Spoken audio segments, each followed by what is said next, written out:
Hello students, इस lecture में हम देखेंगे भारत में समाजशास्त्र की दूसरी यूनिट, है ना। ये हम कहाँ से पढ़ रहे हैं, तो ये आपकी पीडीएफ ऐसे जाएंगे तो भारत में समाजशास्त्र, ये भारत में समाजशास्त्र है। भारत में समाजशास्त्र खोलेंगे, जो MSO 004 है उसमें ब्लॉक 1 जो है, ब्लॉक 1 में यूनिट 2 है, इसको हम देख रहे हैं। तो ठीक है, तो देखते हैं समाजशास्त्र का उद्भव।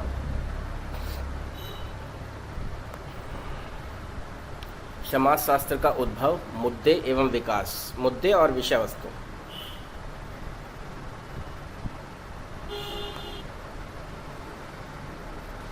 तो सबसे पहले हम इसमें देखेंगे प्रस्तावना, फिर भारत में समाजशास्त्र के ऐतिहासिक स्रोत क्या हैं, भारत में समाजशास्त्र जो सोशियोलॉजी है उसकी ऐतिहासिक स्रोत क्या हैं, पेशे के रूप में समाजशास्त्र की वृद्धि और विकास, स्वतंत्रोत्तर भारत में समाजशास्त्र 1950 और 1960 के दशक में शिक्षण और शोध का विस्तार,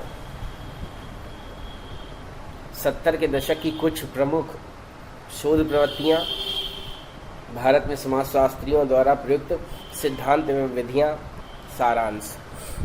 ठीक है, तो इसमें अध्ययन के उद्देश्य क्या हैं, भारत में समाजशास्त्र के उद्भव के ऐतिहासिक स्रोत को स्मरण कर सकेंगे, उन विभिन्न सामाजिक, ऐतिहासिक, राजनीतिक, सांस्कृतिक परिस्थितियों की व्याख्या कर सकेंगे जिनके फलस्वरूप भारत में समाजशास्त्र की वृद्धि और विकास हुआ है, व्यवसाय के रूप में समाजशास्त्र की वृद्धि विकास का वर्णन कर सकेंगे, स्वातंत्रोत्तर भारत में समाजशास्त्र की वृद्धि से जुड़े विभिन्न मुद्दों का वर्णन कर सकेंगे, 1950 और 60 के दशक में शिक्षण और शोध के विस्तार का वर्णन कर सकेंगे, 70 के दशक में की कुछ प्रमुख शोध प्रवृत्तियों की रूपरेखा प्रस्तुत कर सकेंगे, और अंत में भारत में समाजशास्त्र के सैद्धांतिक और क्रियाविधिक अभिविन्यासों का वर्णन कर सकेंगे। तो इस यूनिट में क्या क्या है वो हम देख सकते हैं। ये इकाई 2 है, समाजशास्त्र का उद्भव और मुद्दे और विषय वस्तु। तो सबसे पहले हम प्रस्तावना देखेंगे, उसके बाद आता है भारत में समाजशास्त्र के ऐतिहासिक स्रोत क्या है, ये 2.2 हेडिंग में है।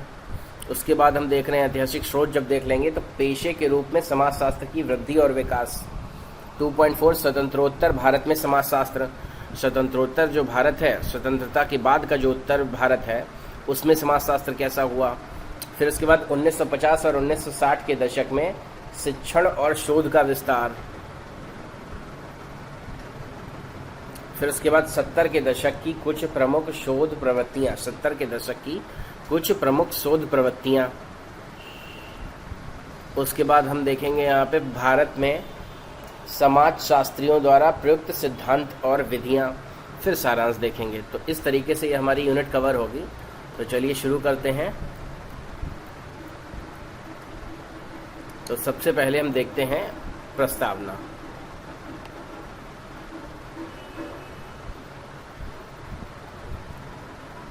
तो पिछली इकाई में भारत में सामाजिक पृष्ठभूमि, समाजशास्त्र का उदय में आपने सीखा कि भारत में समाजशास्त्र विषय के उदय और विकास पर पाश्चात्य समाजशास्त्र का प्रभाव पड़ा है। वेस्टर्न जो सोशियोलॉजी है उसका प्रभाव पड़ा है। समाज के विज्ञान के रूप में समाजशास्त्र इसकी सामाजिक संस्थाओं, सामाजिक समूहों, सामाजिक प्रक्रियाओं, संगठनों का अध्ययन करता है। इसका उदय पाश्चात्य समाज में सामाजिक ऐतिहासिक पृष्ठभूमि में हुआ है, जिसकी स्वयं की उत्पत्ति ज्ञानोदय, एनलाइटमेंट काल में हुई है। इस काल में एक तरफ यूरोप में वैज्ञानिक प्रौद्योगिकी क्रांति, बौद्धिक क्रांति, वाणिज्यिक क्रांति और दूसरी तरफ 1789 में फ्रांसीसी क्रांति हुई है। ज्ञानोदय काल 14वीं शताब्दी और 18वीं शताब्दी तक फैला हुआ है और इसने सामाजिक परिवर्तन करने वाली ताकतों को जन्म दिया है, जिसने यूरोप में चर्चा के साथ साथ सामंती राजतंत्र को हिला दिया है। इंग्लैंड की औद्योगिक क्रांति प्रौद्योगिकी विकास का परिणाम था। इंग्लैंड की जो औद्योगिक क्रांति थी वो किसका, प्रौद्योगिकी विकास, जो टेक्नोलॉजिकल डेवलपमेंट था उसका परिणाम था, जो बौद्धिक काल में अस्तित्व में आया था। और इसने समाज की प्रकृति, व्यक्ति की भूमिका में मूलभूत परिवर्तन कर दिए थे। इससे व्यापक स्तर पर गरीबी, सामाजिक बुराई, सांस्कृतिक समस्याएं उत्पन्न हुई थी। जो औद्योगिक क्रांति हुई थी जो बौद्धिक काल में अस्तित्व में आया था और उसने समाज की प्रकृति और व्यक्ति की भूमिका में मूलभूत परिवर्तन कर दिए थे। इससे व्यापक स्तर पर गरीबी, सामाजिक बुराई, सांस्कृतिक समस्याएं उत्पन्न हुई थी। इन सब घटनाओं ने तत्कालीन विद्वानों और चिंतकों को समाज विज्ञान का विकास करने के लिए प्रेरित किया, जिसके माध्यम से इन घटनाओं में से छुटकारा पाया जा सके, इनका हल ढूंढा जा सके, इनकी प्रकृति को समझा जा सके और घोर गरीबी में जीवन बिताने वाले असंख्य गरीबों, अपराध, उपचार और अन्य सामाजिक बुराइयों से संबंधित परिस्थितियों को दूर किया जा सके। सामाजिक प्रकृति के अलावा इन विद्वानों ने महसूस किया है कि गरीबी और इससे जुड़ी अन्य सामाजिक बुराइयां दैवीय नहीं हैं, बल्कि इनका मूल सामाजिक परिवर्तन की शक्तियों में निहित है। इनका मूल जो है सामाजिक परिवर्तन की शक्तियों में निहित है, जिसे इंग्लैंड की औद्योगिक क्रांति ने गति प्रदान की थी। जो मूल सामाजिक परिवर्तन है ना, उनकी शक्तियों में निहित है, जिसे इंग्लैंड की औद्योगिक क्रांति ने गति प्रदान की थी। मतलब इंग्लैंड में जो औद्योगिक क्रांति हुई थी, इससे सामाजिक परिवर्तन हुआ, तो समाज में जो है सामाजिक बुराइयां आ गई थी, वो दैवीय नहीं थी। इस प्रकार यह गरीबी यह विचार की गरीबी समाज द्वारा निर्मित एक समस्या है, एक समस्या, इसलिए इसे दूर किया जा सकता है। इस प्रकार यह विचार की गरीबी समाज द्वारा निर्मित एक समस्या है और इसलिए इसे दूर किया जा सकता है। यहाँ पर हम इस इकाई में भारत में समाजशास्त्र के उद्भव की तुलना में समाजशास्त्र की वृद्धि कैसे हुई है, इसके बारे में अधिक ध्यान देंगे। लेकिन जब तक आप यूरोप के साथ साथ भारत में समाजशास्त्र के उदय की पृष्ठभूमि से परिचित नहीं होते हैं, तब तक आप इस विषय की प्रकृति और वृद्धि को स्पष्ट रूप से नहीं समझ पाएंगे। अब भारत में समाजशास्त्र के ऐतिहासिक स्रोत देख लेते हैं। भारत में जो समाजशास्त्र हुआ उसके ऐतिहासिक स्रोत क्या हैं? तो समाजशास्त्र मानववादी सामाजिक विज्ञान है। यद्यपि इसका उद्देश्य सामाजिक परीक्षण है, मतलब सामाजिक ऑब्जर्वेशन है। इसे समाज में मनुष्य की विचारधाराओं, आदर्शों, मूल्यों और व्यवहारों, प्रत्याशाओं और उपलब्धियों, समस्याओं, दशाओं का ध्यान रखना पड़ता है। इसे प्राकृतिक विज्ञानों से अलग जिन समाजों का अध्ययन किया जा रहा है, उनके समय और स्थान, इतिहास और संस्कृति से पृथक नहीं किया जा सकता है। लेकिन समाजशास्त्रियों ने विभिन्न ऐतिहासिक पृष्ठभूमि में भिन्न भिन्न समाजों का अध्ययन किया है। इन अध्ययनों से मानवीय संबंधों के बारे में, जो मानवीय संबंध है उनके बारे में सामान्य विचारधारा, जनरलाइजेशन प्रस्तुत की है, जैसा कि आपने इस पाठ्यक्रम की इकाई 1 में पढ़ा है। समाजशास्त्र ने एक मानवतावादी ज्ञान के रूप में स्वयं को प्राकृतिक विज्ञान जैसे भौतिक विज्ञान, रसायन शास्त्र, जीव विज्ञान आदि के सांचे में ढलने में कठिनाई महसूस की है। किसने? समाजशास्त्र ने मानवतावादी ज्ञान के रूप में स्वयं को प्राकृतिक विज्ञान जैसे भौतिक शास्त्र हुआ, फिजिक्स हुआ, हमारा केमिस्ट्री हुई, बायोलॉजी हुई आदि के सांचे में ढलने में कठिनाई महसूस की है। किसने? समाजशास्त्र ने। समाजशास्त्र ने कठिनाई महसूस की है। सामाजिक विज्ञान की वास्तविकता के संबंध में चर्चा लंबे समय तक चल रही है, लेकिन इस विषय पर चर्चा करने का हमारा उद्देश्य इस तथ्य को प्रकट करना है कि समाजशास्त्र का विकास अलग अलग देशों में उनकी संस्कृति, परंपरा, ऐतिहासिक परिस्थितियों के अनुसार अलग अलग प्रकार से हुआ है। मतलब कि समाजशास्त्र का जो विकास है वो अलग अलग देशों में उनकी संस्कृति, परंपरा, ऐतिहासिक परिस्थितियों के अनुसार अलग अलग प्रकार से हुआ है। विभिन्न देशों में इसके विकास पर किसी विशेष ऐतिहासिक अनुभवों और सांस्कृतिक अभिविन्यासों का प्रभाव पड़ा है। भारतीय समाजशास्त्रियों ने आमतौर पर पश्चिम से ज्ञान प्राप्त किया। भारतीय जो समाजशास्त्री हैं उन्होंने आमतौर पर वेस्टर्न कल्चर से जो है ज्ञान प्राप्त किया, इसलिए वे पश्चिम में विकसित समाजशास्त्र की संकल्पनाओं, श्रेणियों से भली भांति परिचित थे। इसलिए जो पश्चिम में विकसित समाजशास्त्र था, जो सोशियोलॉजी थी, उसकी संकल्पनाओं और श्रेणियों से भली भांति परिचित थे। उन्होंने इन संकल्पनाओं और श्रेणियों को अपनाया, उन्हें भारतीय संदर्भ में लागू किया। इस प्रकार अपने पश्चिम के पूर्ववर्तियों की तरह उन्होंने समाजशास्त्र की वैधता को एक गंभीर बौद्धिक विषय शास्त्र के रूप में स्थापित करने के लिए अधिक संघर्ष नहीं किया।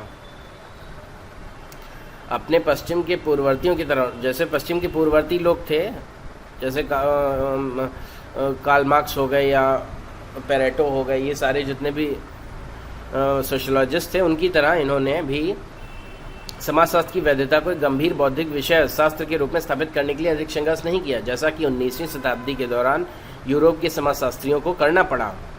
लेकिन पाश्चात्य समाजशास्त्रियों को यह भुला दिया कि पश्चिमी समाजशास्त्र उन समस्याओं के फलस्वरूप उत्पन्न एक बौद्धिक प्रतिक्रिया एवं एक संज्ञानात्मक प्रतिक्रिया थी।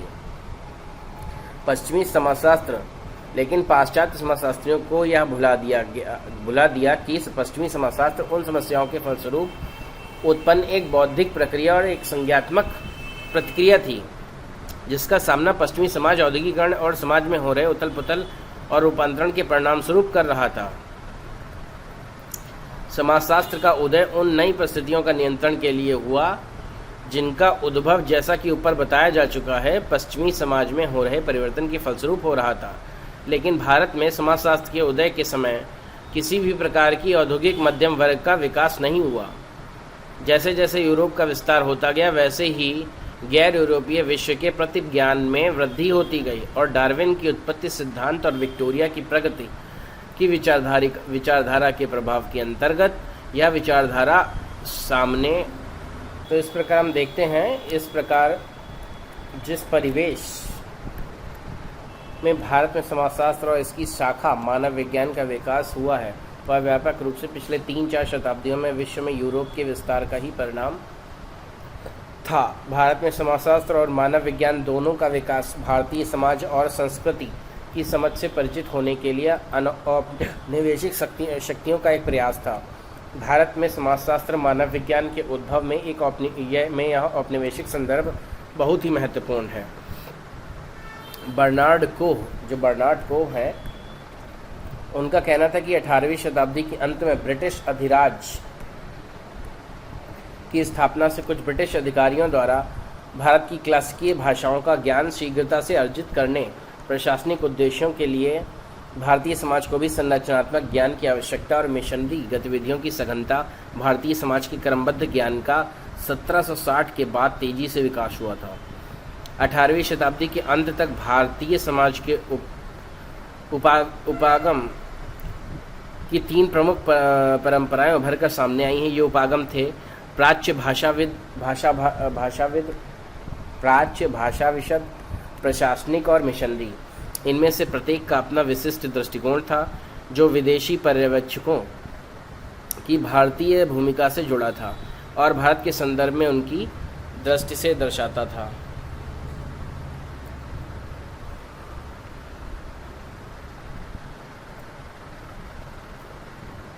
अब देखते हैं मिशनरियों के साथ ब्रिटेन के प्रशासनिक अधिकारियों भारतीय सामाजिक समूहों के जीवन और संस्कृति के संदर्भ में सूचना एकत्र करने और उन्हें रिकॉर्ड करने के लिए भरसक प्रयास किए। मिशनरियों के साथ ब्रिटेन के प्रशासनिक अधिकारियों ने, जो मिशनरी थे उनके साथ प्रशासनिक अधिकारियों ने भारतीय सामाजिक समूहों के जीवन और संस्कृति के संदर्भ में सूचना एकत्र करने और उन्हें रिकॉर्ड करने के लिए भरसक प्रयास किए। इसके उदाहरणों में डॉक्टर फ्रांसिस बचनन द्वारा गवर्नर जनरल काउंसिल की सलाह पर 1807 में बंगाल का मानव जाति विज्ञान एथनोग्राफिक सर्वेक्षण किया था। कोन एक राइटर थे, ने कहा कि अपेक्षाकृत संयोग लगातार इकट्ठी की गई सूचना और समाजशास्त्रीय सूचना की रिपोर्टों को आमतौर पर राजस्व रिपोर्टों और ऐतिहासिक कार्यों में स्थान दिया गया। इस प्रकार कंपनी अर्थात ईस्ट इंडिया कंपनी ने प्रत्यक्ष रूप से इन सर्वेक्षणों को अपना सहयोग दिया, जिसके लक्ष्यों में भारत के लोगों के बारे में पर्याप्त और क्रमबद्ध सूचना प्राप्त करना था। इनमें सूचना एकत्र करने के संबंध में डॉक्टर फ्रांसिस बचनन का प्रयास बहुत ही महत्वपूर्ण था। सन 1816 में मैसूर में फ्रांस के मिशनरी अबे डुबस ने Hindu manners, customs and ceremonies नाम से एक पुस्तक लिखी। यह पुस्तक अभी भी भारतीय विद्वानों के लिए मूल्यवान है। वे जाति और जातियों के बीच पारस्परिक संबंधों का अध्ययन करने वाले प्रथम लेखकों में से एक थे। कौन थे? हिंदू बैनर्स, अबे डुबस, ठीक है। फ्रांसिस बचनन द्वारा बंगाल बिहार में किए गए कार्य ने भौतिक, सांस्कृतिक और समाजशास्त्रीय सभी पहलुओं से जुड़े भारत के प्रत्येक जिले के संबंध में विस्तृत सूचना इकट्ठा करना, मिलान करने और उसे प्रकाशित करने में उत्तरवर्ती ब्रिटिश अधिकारियों द्वारा किए गए विभिन्न साम्राज्यवादी अध्ययन करने में मार्गदर्शक का काम किया। किसने? बचनन ने, जिन्हें 20वीं शताब्दी के शुरू में भारत में समाजवादी राजपत्र में प्रकाशित किया गया। जो समाजवादी राजपत्र था उसमें प्रकाशित भी किया गया उनके कार्य को। भारतीय समाज और संस्कृति से संबंधित इन प्रारंभिक अध्ययनों ने 19वीं शताब्दी के अंत में किए गए क्रमबद्ध अध्ययनों के लिए भूमिका तैयार की। 1871 में ब्रिटिश सरकार ने प्रथम भारतीय जनगणना की। संस्था के रूप में जनगणना ने व्यापक स्तर पर सूचना इकट्ठा करने में मदद की। यह ब्रिटिश प्रशासन के सामान्य कामकाज का हिस्सा नहीं था। 1901 में सर हर्बर्ट रसले ने भारत का जातीय सर्वेक्षण करने का प्रयास किया। जनगणना का ही एक हिस्सा था। जैसा कि आप इससे पहले की इकाई में पढ़ चुके हैं कि ब्रिटिश अधिकारी भारतीय समाज और संस्कृति के बारे में बड़े पैमाने पर आंकड़े इकट्ठा करने की औचित्य की से भली भांति परिचित थे। विल्सन, राइसली, बेनिस, ब्लंट, थर्स्टन, ओमेलेहटन और गुहा जैसे अधिकारियों के योगदान ने जनगणना को न केवल जनसांख्यिकीय अध्ययन बल्कि इसके साथ साथ सामाजिक और सांस्कृतिक विश्लेषण के लिए एक अमूल्य स्रोत बनाया। स्वतंत्रता के बाद एकत्र किए गए आंकड़ों की श्रृंखला गुणवत्ता में बहुत अधिक वृद्धि हुई, लेकिन इसमें जाति संबंधी आंकड़ों को व्यापक रूप से शामिल नहीं किया गया। लेकिन जनगणना से समाज में दूरगामी बाधाएं, समस्याएं उत्पन्न हुईं। इससे भारतीय समाज में बदलाव के लिए अनेक ताकतें सक्रिय हुईं। जाति प्रथा पर इसका विशेष और सदृढ़ प्रभाव पड़ा। ठीक है ना, तो इस तरीके से हम देख रहे हैं। अब यहाँ देखते हैं हम स्वतंत्रता पूर्व भारत में समाजशास्त्री और मानव विज्ञानी। तो श्रीनिवास और पाणिनि 1986 में ने बहुत ही महत्वपूर्ण बिंदु पर प्रकाश डाला है। उनके अनुसार यह कहना अतिशयोक्ति नहीं होगा कि भारत में स्वतंत्रता से पहले समाजशास्त्रियों और मानव विज्ञानियों की संख्या बहुत कम होने के बावजूद उन्होंने अध्यापक, शोधकर्ता और समालोचक के रूप में अपनी पहचान बनाए रखी। समाजशास्त्रियों और मानव विज्ञानियों ने यह कार्य उस समय किया जब उनके विषय शास्त्र बहुत अधिक प्रचलित नहीं थे और जब उनके पास शोध के लिए पर्याप्त धनराशि नहीं थी। उन्होंने ऐसे समय में शोध और आंकड़े इकट्ठा करने में सफलता प्राप्त की, जिस समय विश्वविद्यालय के प्रोफेसर का प्रमुख कार्य विद्यार्थियों को व्याख्यान देना, उनका मूल्यांकन करना था। मतलब ये शोध और आंकड़े भी इकट्ठा करते थे और व्याख्यान भी देते थे। तो इस लेक्चर को हम इतना ही रखते हैं और आप बताइए आपको आगे कौन सा टॉपिक पढ़ना है। धन्यवाद।